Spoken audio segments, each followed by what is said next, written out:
Moi, je trouve ça épouvantable, moi. Épouvantable de constater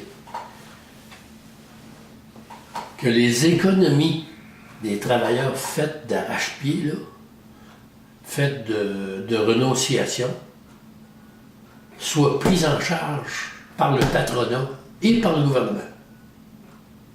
Ce que je veux dire, c'est que moi, j'ai négocié. J'ai négocié dans des gros dossiers. On avait des packages qui étaient sur la table. Puis dans le package, il y avait la partie qui concernait le régime de retraite. La contribution de l'employeur, la contribution de l'employé. Au régime de retraite, ça tenait compte du package. La compagnie, ce qu'elle était capable de nous offrir, ben, on mettait une partie là-dessus, puis l'autre partie sur les salaires, les congés, les vacances, etc. Au lieu de donner 20$ je t'en donne 18, ouais. J'en mets 2 dans ton fonds de pension. Puis moi, je renonce à ce 2$ là dans ma convention, à ce 5%-là sur mon salaire, puis à ce 5%, aux 5% de l'employeur aussi, il le met, tu sais, sa participation puis la mienne, c'est du pareil au même, c'est à moi, ça m'appartient. Il participe pour moi, puis il m'en enlève sur ma paye aussi, mais on ajoute ça, on additionne ça. Donc, la retraite, les sommes, les argents qui sont dans les caisses, dans toutes les caisses de retraite, ça appartient en propre et uniquement aux travailleurs. Mais on nous fait croire là, que c'est les employeurs qui... Tu prends le papier RID à Québec, là. Les travailleurs sont à la retraite, puis ils font diminuer leur pension de 40%. Parce que il y a un employeur américain là, qui a empli ses poches, puis qui a fermé l'usine, puis qui est parti avec tout, y compris la caisse de retraite. T'sais.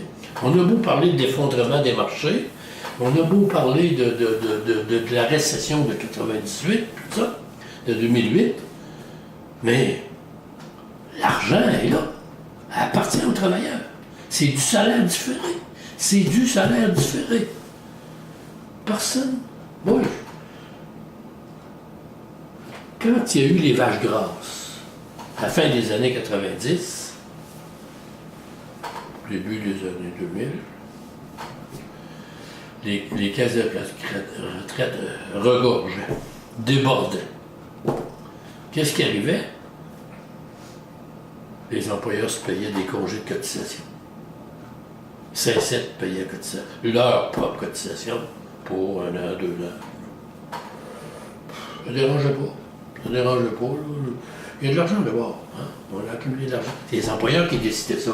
Donc, les employeurs qui pigeaient dans la caisse de retraite, c'était l'équivalent, pigeaient dans la caisse de retraite pour remplir leur poche. On regardait passer ça. On regardait passer ça. C'est un peu le même parallèle qu'ils ont fait avec le chômage.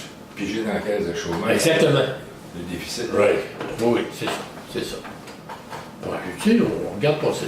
Mais sur les caisses de retraite, là, ça n'a pas de bon sens.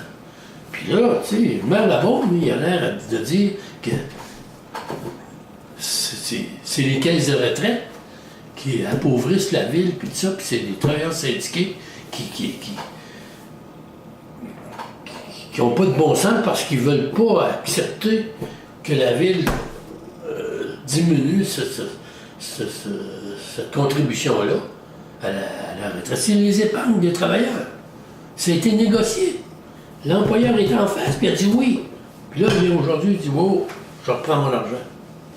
Mais sachant maintenant que le maire Labaume a un appui massif de la population, ce qui est paradoxal parce que c'est une population qui, en bonne partie, travaille à la fonction publique. Là. C'est ça.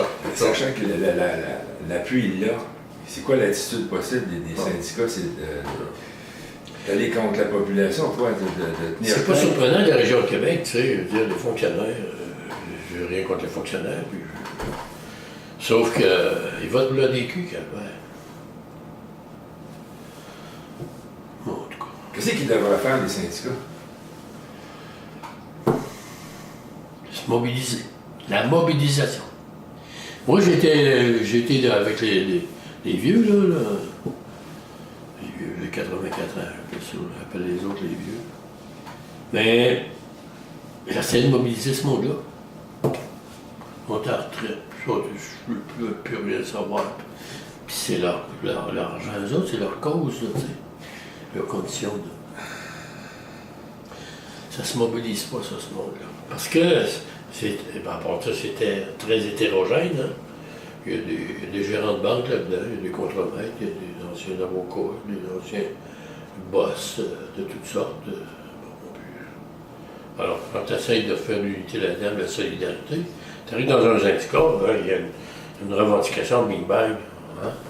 Mais ceux qui sont sur la table de négociation, qui sont autour de la table de négociation présentement, c'est le Syndicat canadien de la fonction publique, c'est la CSN. Ouais. Donc, ces centrales-là devraient faire quoi présentement? Devrais-tu conseiller aux gens d'aller en grève, de tenir tête jusqu'au bout?